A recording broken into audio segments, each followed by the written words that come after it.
日本史。北条氏は将軍になぜならなかったのか。北条時政と義時は、源実朝が暗殺されて源氏の将軍が途絶えても、自らが将軍にはなろうとせずに、京都の摂関家から将軍を迎えた。北条時政と義時は将軍になぜなろうとしなかったのかを詳しく見ていこう。1219年、建保7年。第三代将軍の実朝が鶴岡八幡宮で頼家の子、公暁に暗殺され、公暁も誅殺されたため、頼朝と政子の間に生まれた源氏の血統が途絶えた。この時に北条義時や政子は北条氏が将軍になるという道を選ばず、迷うことなく京都の藤原本家から九条頼経を将軍に迎えている。実は北条時政や義時、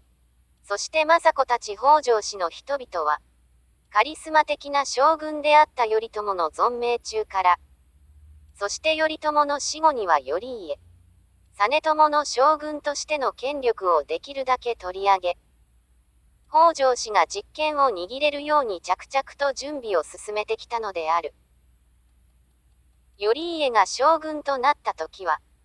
有力御家人13人による合議制をスタートさせるとともに、幕府内の実力者、梶原景時を失脚させて滅亡させている。さらに北条氏の最大のライバルであった比企氏を滅亡させ、頼家を出家させて後に殺戮している。まだ幼い実朝を将軍に据えると政子が尼将軍として実質的な権力を北条氏が握っている。北条氏は常に、名より実、影の実力者として名誉よりも実質を手に入れることに専念していたのである。時政は関東武士としては教養のある人物で、飛鳥時代には蘇我氏、平安時代には藤原氏が天皇家と姻戚関係を結び、実質的な権力を掌握していたことを学んでいたに違いない。そして時政は娘の政子が頼朝に嫁ぐと、鎌倉幕府において、いかに実質的な権力を握るかに日々頭を悩ませた。カリスマ性に優れた頼朝は、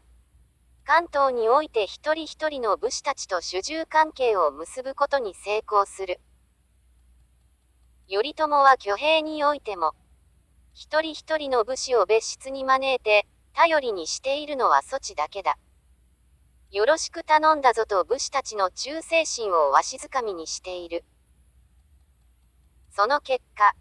将軍、頼朝と武士たちの間には一対一の強い絆が生まれている。時政は頼朝の死後にライバルを次々に倒し、名古屋の自宅に将軍、実朝を据えることで、実質的な権力を掌握する。さらに義時は姉の政子と協力して時政を追放すると、あらゆる権謀術数を巡らせて鎌倉武士たちの仲間同士を相互不信に陥れ、さらに主従関係を強固にしている。いつ自分の一族が滅びるかもしれないと考えた御家人たちは強いもの、将軍や北条氏を頼ろうとしたのである。義時は和田義盛を追い込んで謀反を起こさせ滅ぼすと、政所と侍所の別当を兼務して執権として最高権力者の座に座っている。後鳥羽上皇は義時が幕府の最高権力者であることを見抜き、義時追討の院宣を下したため、承久の乱が勃発する。